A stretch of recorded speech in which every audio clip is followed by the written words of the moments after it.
Magandang hapon po. 1:08 ng hapon at ang ating pag-usapan po ay ang Sinapolcom Executive Director, si Attorney Rafael Calinisan.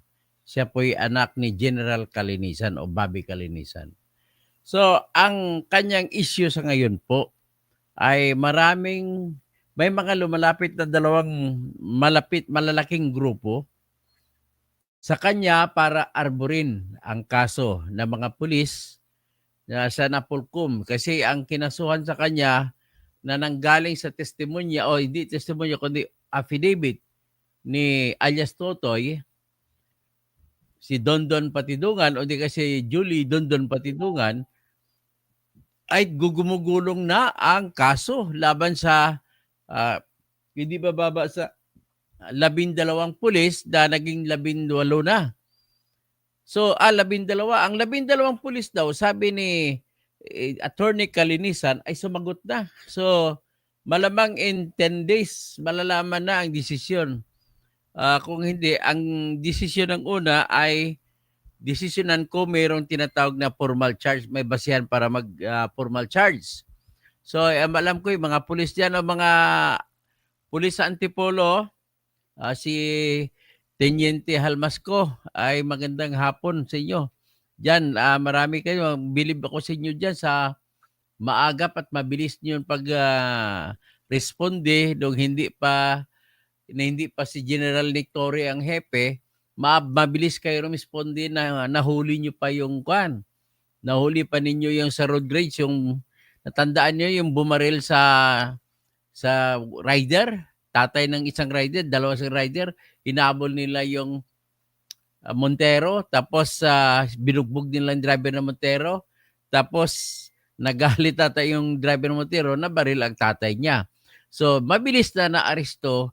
So, kung ganun lagi sana ang lahat ng inaasahan ko ganun na rin ang lahat ng pulis dahil sa pamumuno ng aking kababayan na si General Nick Torre. Pero may pakiusap ako kay General Nick Torre.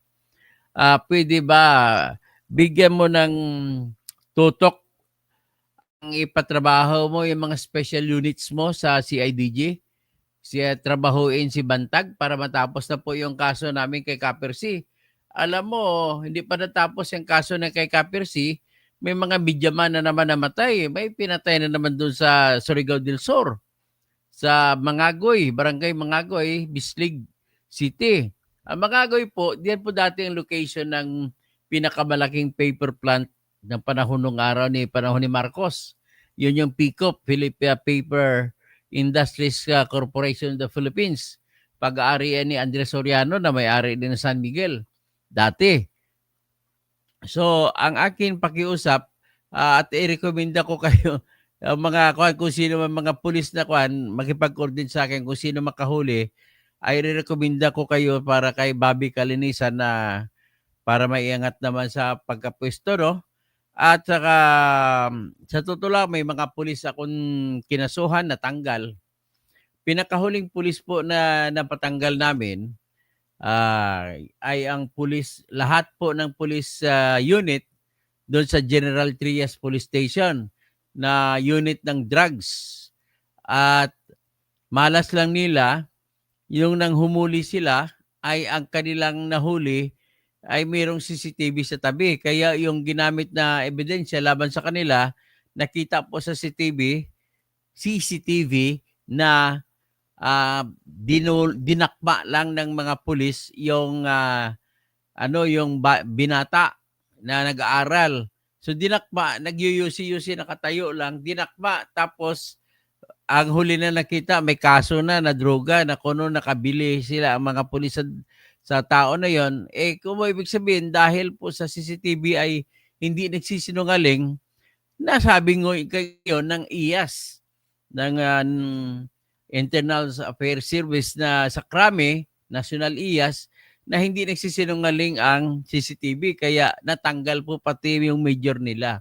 Si Major Natanawan ata yon o natanggal din. So, pasensyahan po tayo dahil hindi nyo ginandang yung inyong pagtrabaho ay yun po ang kaya ang tuloy po ang nangyari, lahat po ng kaso ng drugs. sa General Trias ay na-dismiss. Mahigit 1,000 yung naaresto na kinasuhan nila. Puro lahat dismiss. Bakit? Kasi wala na pong mga pulis na dumalo sa hearing. Lahat po sila ay natanggal na sa serbisyo. Yan, hindi lang yan po mga pulis na patanggal ko serbisyo, marami na po. Pero marami din akong pulis na naibalik sa serbisyo. Ang pinaka-outstanding ko na naging kliyente na naipabalik ko sa serbisyo ay hindi ko na banggitin yung pangalan siguro. Banggitin ko na lang siguro, marami nakakilala to para magiging proud pa siya. Si PO3 Sineneng na dati sa PDEA siya, nung bago pa lang PDEA, mga pulis kasi ang mga personnel. So, nung panahon na yon ay inimbentuhan siya ng kaso ng kapitbahay at ginamit pa ng testigo yung gwardiya sa subdivision nila. Pero nung dumating sa IAS, ay natagpuan na lang nila yung gwardiya yung ebidensya ng kaso ng kapitbahay niya ay ebidensya laban sa kay PO3 Sinining ay yung affidavit ng gwardiya sa kanilang subdivision. Nako. Tapos nang nalaman, yung gwardiya talagang pinagdidiinan ng gwardiya, wala siyang pinilagdaan na affidavit. Kumbaga, nag-imbento, nag-fake affidavit yung kalaban. So, na-dismiss from the service si PO3 Sinining at kahit kasi ang problema doon, ang kernel na na bayaw ng kapitbahay niya ay nakialam. So, yun, natalo sa IAS, nag-apila sa IAS, natalo pa rin, may motion reconsideration, tapos umapila kami sa NAB, National Arbitration Board, Appellate Board, ay akalain mo 1 taon na hindi pa pala inakyat, nakabinbin lang doon, tinago doon sa IAS. Kaya mahigit 1 taon, kaya na mga 2 taon, so natalo kami sa NAB, denied. Tapos ng motion for reconsideration kami sa NAB, denied. Umakyat kami sa Office of the Secretary ng DILG, si Mayor Lim Pabata, si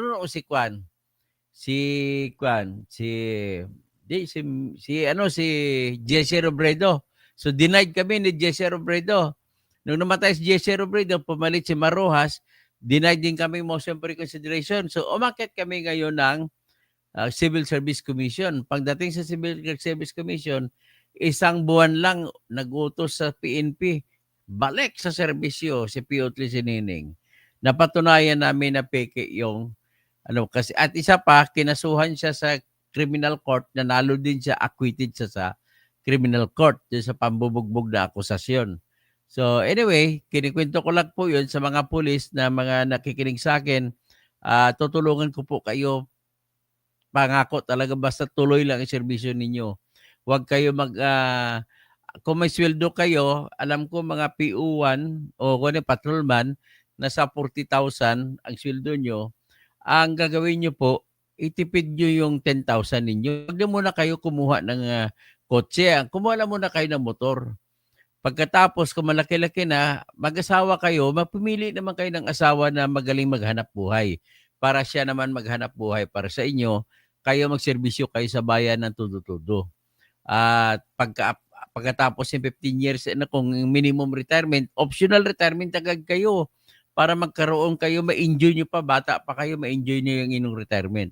So, nakikinig siguro sa akin ngayon si Napolcom Executive Director, Attorney Rafael Calinisan, at siguro magkaroon ka rin ng ideya, bigyan mo pa rin po pagpahalaga lahat ng pulis mo.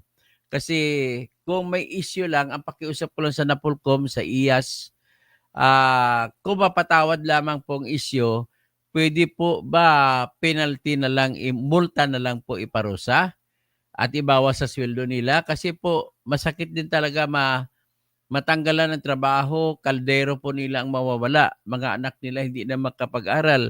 Wala namang kasalanan ang mga anak nila at ang asawa nila kung may nagkasala ba ng mga pulis. So, I think so. Let us do the reformatory punishments. Huwag yung siguro tanggalin muna natin dismiss from the service. Idaan na lang po natin sa tinatawag na ang parusa ay multa. Yun na lang pakiusap ko na lang sa PNP, pakiusap ko sa NAPOLCOM. Ako nakokonsensya din ako dun sa lahat ng pulis na natanggal dahil sa kinasuhan ko. At ang gusto ko lang sana mangyari, mabigyan din sila ng pagkakataon magbago sa kanilang sarili sa pamamagitan ng multa. Okay? So, diretso na tayo. Yung kay sa istorya sa NAPOLCOM kay Atong Ang. Sinasabi ni NAPOLCOM Executive Director ay may lumapit sa kanya. Alam mo sino? Hindi niya sinabi yung pangalan, pero ata siya, napakinggan kong interview niya kay Ted Filon, mukhang nakalimutan niya na siya, nadulas ang dila niya. So, although walang pangalan binanggit, ang pakiwari ko si Atong Ang yun, yung lumalapit sa kanya na may mga pulis na kinakasuhan ngayon ay nakikiusap. Tapos may isang politiko na dating mayor, siguro si Mayor na Tanawan yun. Kamag-anak ng pulis na napatanggal ko. So, nakikiusap siya, mayor ata ng Talisay yon, Batangas. So, dati mayor siya, ngayon hindi na siya mayor. So, ngayon ang nangyari po sa kanya ay hindi ko sinasabi kung siya yan na, pero ang feeling ko lang siya kasi hindi naman sinabi ni Executive Director Rafael Calinisan kung sino yun na nakiusap. Pero ang mensahe niya, wag na wag niyo siyang subukan. At gagawin niya ang lahat kung talagang may kasalanan kayo, ay may kasalanan kayo, paparusahan kayo. Pero kung ako naman, Mr. Bobby Calinisan, Mr. Bobby, tatay mo pala yung si Bobby, Mr. Rafael Calinisan, meron po akong pakiusap sa iyo kung pwede lang. Kung nakikita mo naman na hindi naman sila talagang guilty, o kahit sabihin pa natin guilty, basta pumayag sila na magiging testigo laban kay Atong, laban kay Istomo, laban kay Gretchen, at kung sino pang iba dyan, ay sige, pwede nang i-dismiss from the service na lang sila, pero may kapalit na hindi na lang sila kakasuhan sa criminal case. Pwede rin yan siguro. Or pwede rin na penalty nila, 1 year sila magbabayad ng multa. At ang sweldo nila, kalahati sa sweldo, ibawas ng bawas. Sa tingin ko magbabago pang mga yan, pero kaya lang pag sinabi mo may krimen na, ibang usapin na yon, napakahirap sa totoo lang. Pero pwede ba gawan kung kaya ni ilabi mo na lang kay Boying Rimulya kung pwede sila mga admit as state witnesses. Hindi naman masama, sa tingin ko posible na lahat ng mga pulis na ginawang killer, ginawa nagtagatapon, ay pwedeng gagawing state witness para tapos ituro nila kung saan nila natagpuan ni tinapon yung mga katawan. That's the condition. At siyempre, magbabayad sila na mismo magbabayad o di si Atong Ang na magbabayad ng mga reparations payments para sa mga kamag-anak ng mga nawalan. So, in this case, kung lalabas lang po yung katotohanan sa inyong mga bibig, meron po kayong patutunguhan. Naalala ko sa South Africa nung nakuha ko kay sa kaibigan ko na anak ni ni kapatid ni Ranjit Sahani, na gobernador dati ng Pangasinan. Hindi ko lang bagitin. Binigyan niya ko ng ideya na sa Africa daw, South Africa, bago naging presidente si Nelson Mandela, nagkaroon po ng Truth Commission. Walang parusa sa mga lahat ng pumatay, basta aaminin lang ang lahat ng katotohanan kung paano nangyari. Pwede rin siguro mangyari dito sa mga kapulisan natin. Pwede natin gagawin yan sa lahat. I-alok nyo po na kung ako lang presidente ng Pilipinas, i-alok ko yun na pardon sa lahat ng pulis na lalabas at na pumatay sa war on drugs at tumistigo sila kapalit ng maliit na parusa. Sa tingin ko gano'n, maraming mga pulis ang lalabas, mga pumatay noon sa war on drugs. Kasi sa totoo lang, unfair naman yan kay Duterte na siya ang pinaparusahan, taga-presidente lamang siya, nag-uutos lamang siya na war on drugs. Hindi naman yan, sa totoo lang, naniwala po ako, hindi niya inutos na pumatay. Ang inutos na lang, patayin nyo kung kayo papatayin. Which is, to my mind, it is fair in every aspect of it. So, with that siguro, tapos, ano lang, yung bagong kaisipan na Truth Commission. So anyway, kung gano'n ang ginagawa mo, Bobby Calinisan, Rafael Calinisan, it's up to you. Pero yung interview ay akin po ngayon, ilalabas ang interview ni Ted Filon kay Attorney Rafael Calinisan. So yours is the ball. Sa iyo ang bula po. Bahala ka na po mag-desisyon, Attorney Rafael Calinisan. Total, control mo naman yan sa Napolcom. Pwede mo pakiusapan ng lahat ng commissioner kung paano ang magiging solusyon dyan. Ito po. Ito po si Attorney. Tayo po iistorbo sa kanya sa gitna po ng masamang lagay ng panahon at napakaraming trabaho. Ating kausapin si Commissioner, Vice Chairperson po and Executive Officer po ng Napolcom, Attorney Rafael Calinisan. Good morning po, sir. Attorney. Boss Ted, Ma'am Ruth, magandang umaga po sa atin. Kamusta po sa inyo? Ang gusto namin malaman ay ito pa rin tungkol doon sa missing Sabongeros case, yung ginagawa niyong investigasyon dyan po sa Napolcom. Pero meron po kasi kayong nabanggit, no, na meron pong mga grupo na lumalapit po sa inyo para ma-impluensyahan itong investigasyon. Pakikwento po sa amin yan. Meron pong dalawang grupo na medyo nagsusubok pong lumapit. Yung pong isa, tumawag po siya. Ang tinawagan po niya isa pong very, very, very close po sa akin na tao. Ang pakiusap po niya baka pwedeng matulungan yung mga pulis. Ang sinabi po nung taong tinawagan niya, dalawa. Una, hindi po niya kaya yung si Ralph. Yung pangalawa, kung ano nakalagay dun sa affidavit ni alias Totoy, yun na yun.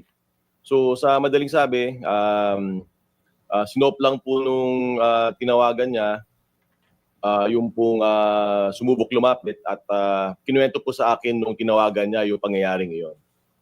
Yung pangalawa naman po, grupo nung isang former local government executive. Yung pong isa doon, nag-text mismo sa akin. Hindi ba yan si Mayor, dating Mayor na Tanawan yan? Attorney? Yung text, ang pinapalabas niya, ang involved talaga, yung isang pulis, nagbibigay siya di umano ng impormasyon, pero pinapalabas niya na walang kinalaman yung local, former local government executive. After which, tumawag din siya. Tumawag siya dun sa taong sobrang close sa akin at ang kanyang tenor, baka daw pwedeng makuha si Commissioner Calinisan na mag-abogado dun sa posibleng criminal case niya. Kung hindi naman kaya, yung mga dating law partner ko ang style talaga, daming style. Yung mga yan na talaga mga Pilipino Lahat na puro puro labi-labi, padrino-padrino system talaga.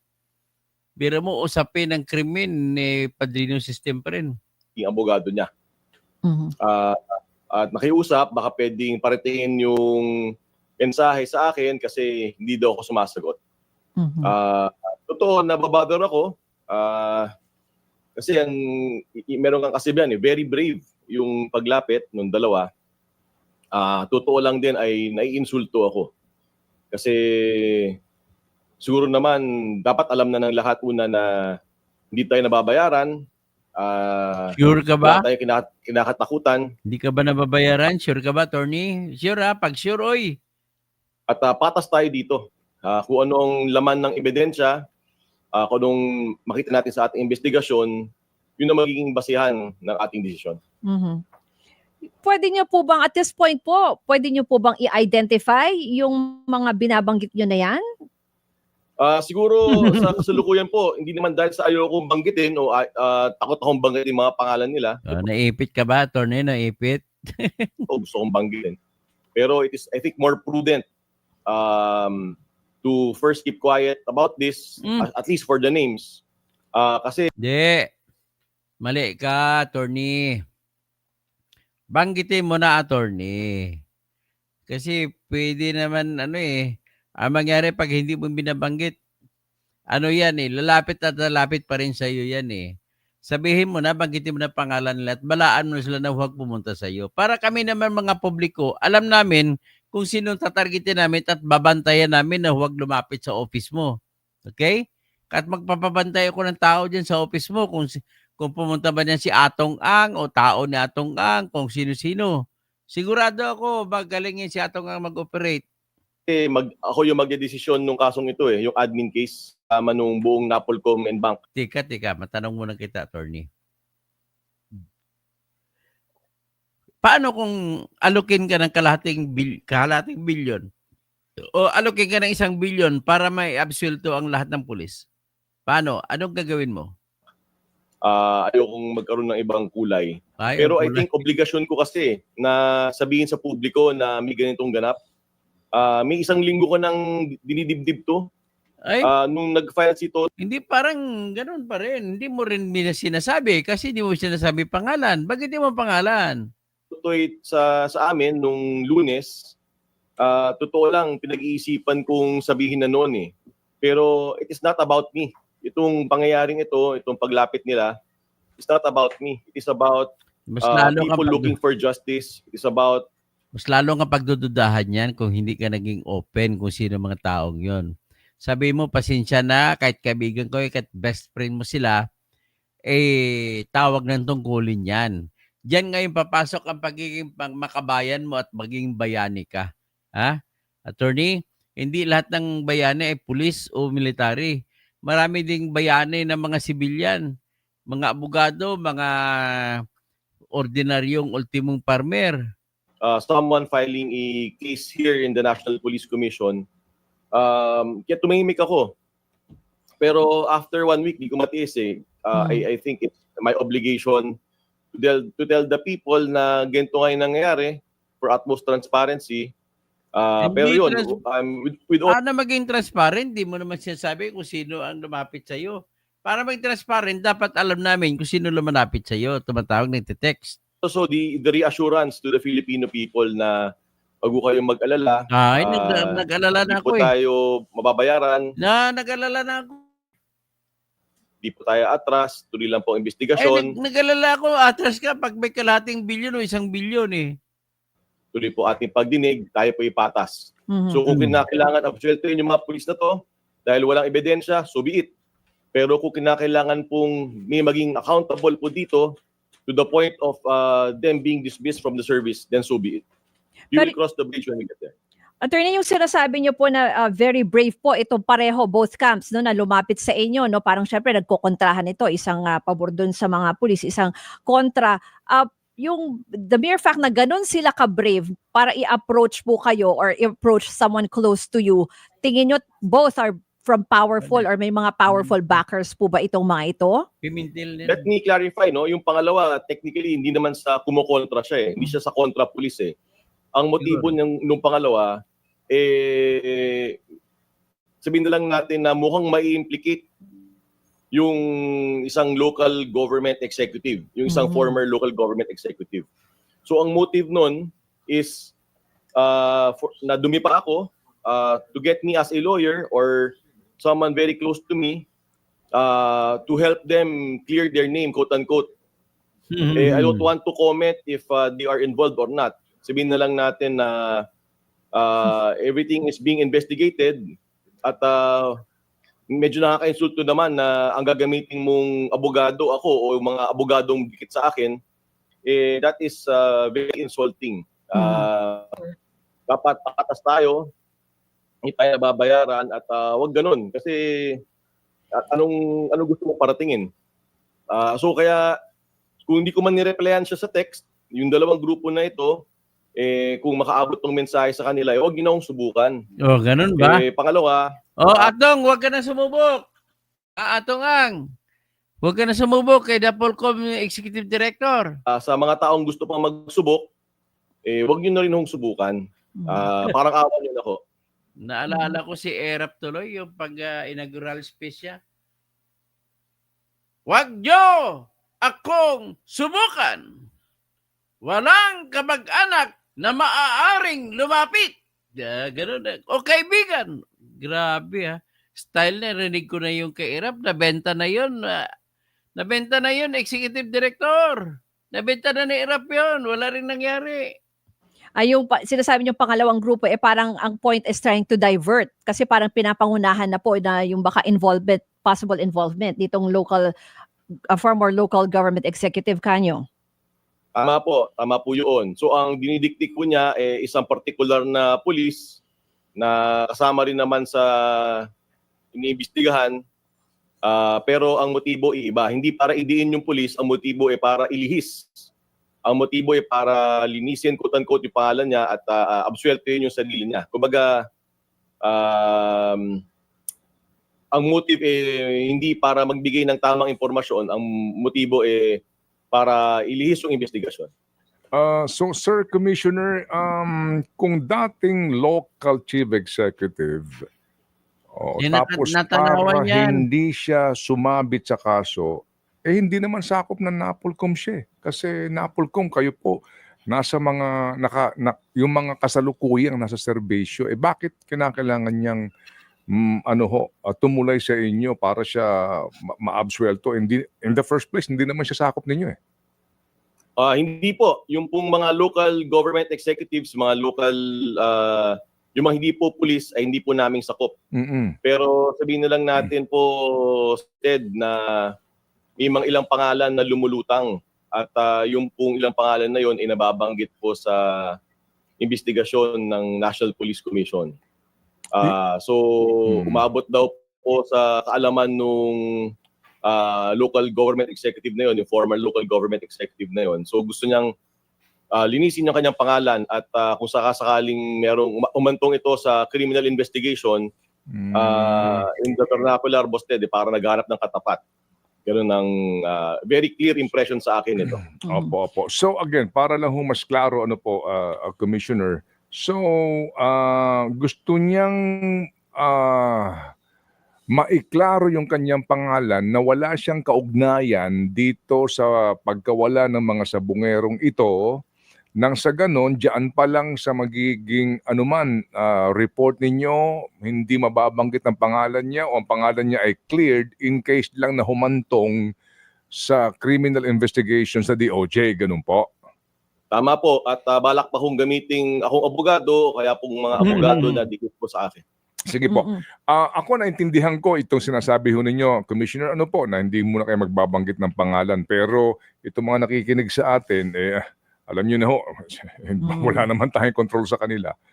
Taga saan daw ho ba itong region? Clue, pahinging clue.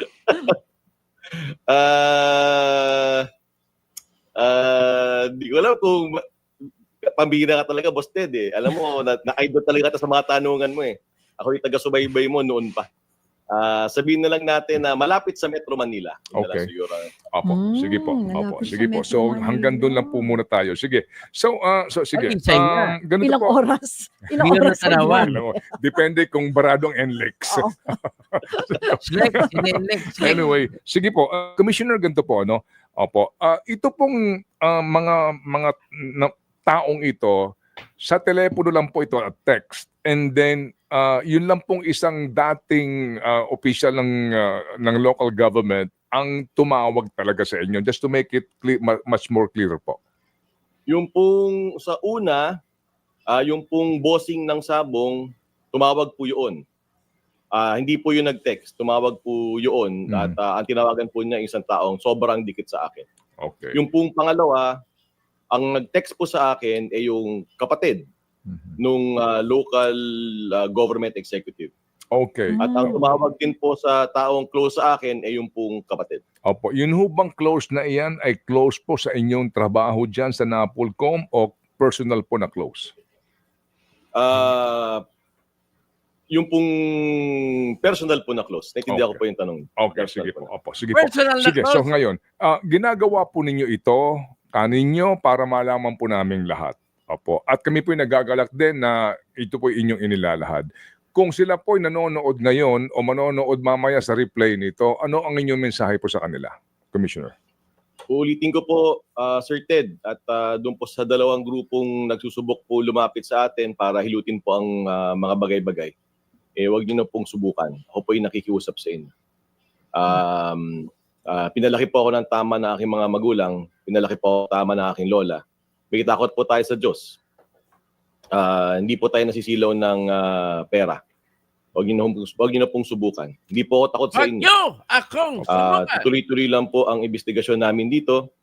Klaro po ang utos ng presidente na no stone unturned. Klaro po ang obligasyon ko sa taong bayan. Klaro po ang obligasyon ko sa ating Diyos.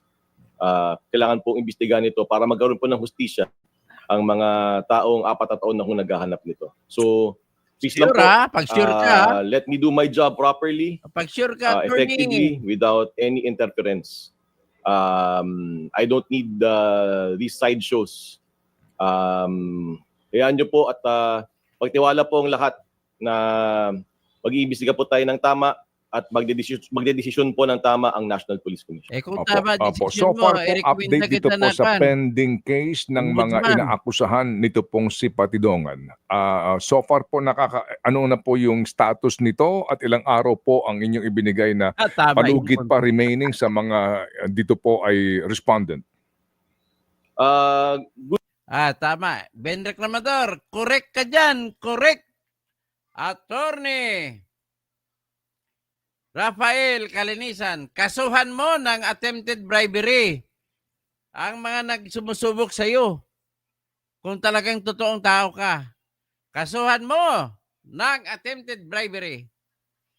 Anong klase? Pa-style-style ka lang ata. Baka wala namang lumalapit para lang pag-usapan ka. O, attorney, ha?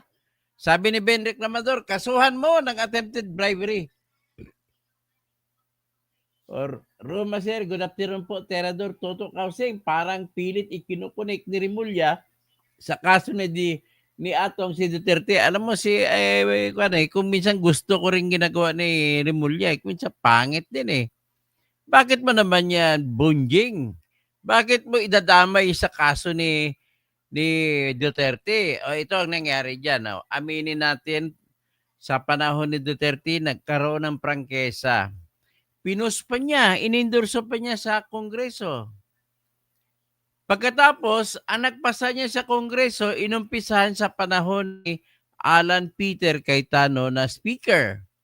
Tapos tinanggal si Alan Peter na speaker at pumalit si Lord Alan Velasco at napakapagtataka bakit lahat ng mga congressman ay bumuto kay Lord Alan Peter Velasco. Alam niyo ba ang dahilan? Kasi nangako si Lord Alan Velasco na siya ang mabilis lang magbibigay ng prangkisa para kay Atong Ang. Tsaka pati sa Pogo. Kaya, ayan, pinalitan si Alan Peter Cayetano kasi nagsasalita siya kontra siya sa Pogo, kontra din siya sa Isabong. Si Rimulya, paano mo sabihin na kontra sa Isabong yan? Paano mo sabihin kontra sa Pogo yan? Yung lupa mismo nila na Coblan Island eh. Binigay pa nila, binenta nila dun sa mga Pogo. Kaya ngayon lahat ng building dyan, Pogo. Ang tulay pa nga dyan, si Kim Wong. Mapagkunwari pala kasi itong mga Rimulya eh. Galit kay tatay nila, gano'n ang ugali nila. Grabe. So, Roberto Moromizato, yan din ang sabi ni Digong nyo, kaya nasa ICC, oh my God, iba naman yung kaso ni Digong, war on drug naman yun, Roberto.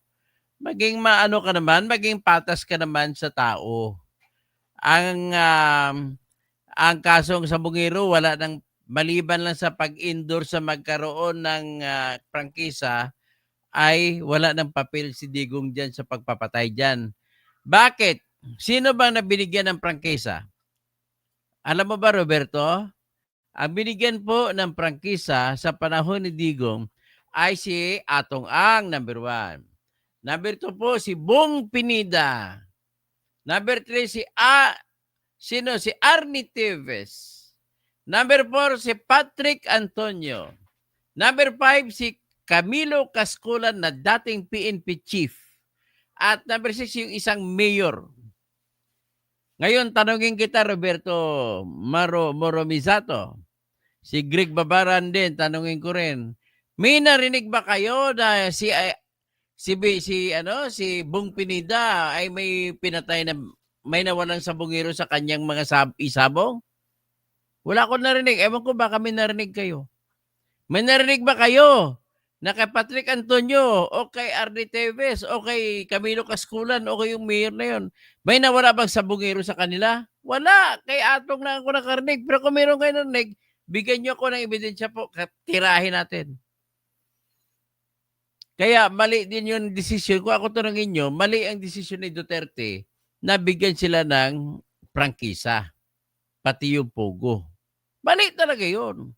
Kaya nga natanggal dyan si Kwan eh. Hindi sana igagalang yung agreement nila ni ayaw sana igalang ni Peter Cayetano ang agreement nila ni Lord Alan Velasco. Kaya lang namimilit na si Alan Velasco kasi nakabigay na ng pera, nakapagbigay na ng down payment si Atong Ang. Pati pa mga Chinese Pogo nakapagbigay ng down payment. Kaya minadali. Kaya ang mga senador, hindi rin po maging batas ang prangkisa kung walang pagtulong ng Senado. Kaya sa Senado, bumoto si Win Gatchalian, bumoto yan. Si Joel Villanueva, bumoto yan para sa Pogo tsaka Isabong. Ang dami nila bumoto dyan, tapos bumabaliktad siya ngayon. Ngayon, in fairness naman kay Duterte, sa panahon na yun po, ay COVID, walang income ang bayan. Sarado lahat ng negosyo. So, sinong ka ba naman ni Digong yun, yung mga sabong-sabong na para makabawi doon sa ilang taon, 2 taon mahigit o 3 taon na walang negosyo na tumatakbo. Kung walang negosyo, walang buwis na kukunin. Kaya yan po. So kumbaga, completely, hindi mo rin masisisi si Digong kung mag-endorso na magkaroon ng Isabong at saka Pogo. So ganoon lamang po ang sasabi ko, unreasonable at uncalled for. It's preposterous for Remulla to connect the dots from Sabongero to war on drugs. Pero totoo naman yun na conforme ako sa revelasyon ni City Councilor Arvin Mangiat na 2 beses po siya inambos. Unang ambos sa kanya, 200 bullets, niratrat ang kotse niya, pero hindi siya natamaan kahit isang bala. May anting-anting ata. Pero pangalawang ambos na yun, yung isang ambos sa kanya, mahigit 100 bala, niratrat sa kotse niya. Ano mo ginawa niya? Umupo lang siya sa manibela, gumapit na sa manibela. Siguro may dasal yun. O anting-anting. Ni isang bala, walang tumama sa kanya, bubog lang na salamin tumama sa kanya. Ngayon, dahil sa kanyang pagsasaliksik, lumabas sa ballistic tests na ang lahat ng mga balinis na lumabas sa kanya, na nakuha sa kotse niya, ikinumpara dun sa mga balinis na nakuha at sa mga basiyo na nakuha dun sa pagpatay kay Police Captain Christopher Geronimo na sinahinalaan siya na HVT, high value target. O yung mga pulis din yung pumatay. Yung bumaril kay Arvin Mangiat, yun din bumaril kasi si Arvin Mangiat, dating pulis din. At pag nagalit si Atong ang kay Arvin Mangiat, sapagkat ang suspitsa ni Atong si Arvin Mangiat ay nagpapatakbo ng mga leader ng mga TUP. At nagkuklod sa kanyang mga TV para makapagpagawas, palabas ng sarili nilang app at doon magbebenta yung kanilang mga contact. Kaya malaki ang bilyon daw kuno na mawala kay Atong Ang sa isang buwan. Bilyon-bilyon. Kaya yan ang ginawa nila sa Sabongero sapagkat sa katwira na, alam mo na, sa katwira na Basta ang gagawin na lang natin ngayon ay pakinggan na lang muna natin, patapusin na lang natin si Kalinisan. Good news po, Sir Ted, Ma'am Ruth, yung 12 inutusan natin na mag-file ng kanilang mga sagot, nag-file na po ng kanilang mga counter affidavits. So yesterday po, yung pong 12 police tumungo dito sa National Police Commission upang mag-file ng kanilang counter affidavit. Ang kasunod po nito, yung ating Inspection, Monitoring and Investigation Service o ang ating IMIS will evaluate both the complaint, yung pong final ni alias Totoy, pati po yung sagot po, yung pong 12 counter affidavits at lahat po ng ebidensyang nakalap. From there, kung hindi po dapat ituloy dahil po walang ebidensya, i-dismiss po yung kaso. Ganoon na. However, kung meron pong at dapat pong ituloy based on their evaluation, magpa-file po ng formal charge sa National Police Commission ang Inspection, Monitoring and Investigation Service. From there will be hearings. Maghaharap po ang dalawang panig. Magkakaroon po ng submissions po. Papahinggan po ang kanilang mga saloobin. And of course, it will be elevated to the National Police Commission NBank, NAPOLCOM NBank, kung saan po kami po ay magde-deliberate at magde-desisyon ng kaso nito. Okay, sige. So kami po ay muling istorbo po sa inyo, Commissioner, kung sakasakali po. Sige, tama na yan. Ang sa akin ngayon is babasahan ko na lang yung ano nyo, yung comment nyo. Si Jim Lee, si Argo, naawa ako kay Lenny. After niya matulungan si Risa, tinatrader siya ngayon ito. Wala, lumaki na rin ang ulo ni Risa eh. May drama si Sir Napolcom, ibunyag mo na ang mga pangalan na lumapit sa iyo na dalawang grupo. Kung may, parang ang dating sa akin, binablockmail niya, Jim Lee. Oh, sige, bulgar ang pangalan niyo, kung hindi niyo ko bigyan ng pera. At ganon ang dating sa akin eh. Sana hindi ganon. Roberto Janco, mabuti na lang may isang Napolcom na si Atty. Kalinisan. Titingnan na natin, duda pa rin ako sa kanya. Kasi walang matigas na kape sa mainit na. Walang matigas na tinapay sa mainit na kape. Depende kung gaano kainit ang kape. Jose de la Cruz, kaya nga COVID, bakit gumamit ng pera ng Dolomite sa Dolomite? Ang Dolomite, ang alam ko bago mag-COVID yung Dolomite. Tingnan natin, i-search natin.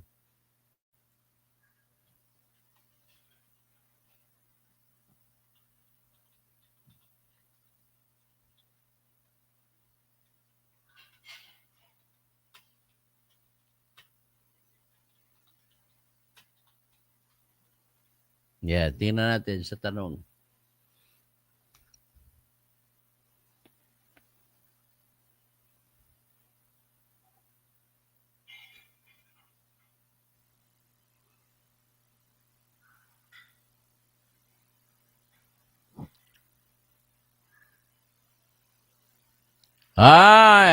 Tama ka. Kasabayan po ng kasabayan ng 2020, August 2020 nagsimula ang Dolomite Beach. So tama po kayo. Kasabayan ng COVID.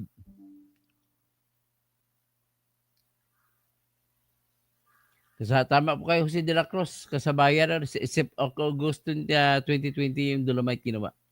Roberto Janco, binagsakan ng ₱1,000,000. Yun. Argo Gregorio Babaran, Roberto Marumisado, tapos si Romy Azer, Vicente Junior Bornedo, Ginatoto Tirador, Edison Moralida. Iba pa ang pera kapag gumalaw. Ayun. Tapos si Alan Sarte, mabuhay ka sir, wala kang katulad sir, dapat ikaw ang kailangan ng taong bayan. Sir, sana tuluyan ka nang mapansin ng tao, kayang bayaran ng pera. Okay. Hanggang dyan na muna tayo, no? At magpapahinga ko sandali. Magandang umaga po, magandang hapon po sa inyong lahat.